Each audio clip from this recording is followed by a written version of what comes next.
مرحبا جارتنا، فيني اعيب هدول الكلبين صغار عندك؟ لانه امهم ماتت وبدي اروح اجيب لهم اكل وارجع.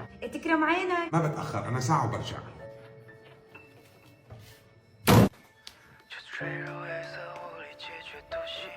خليكن هون لا تتحركوا.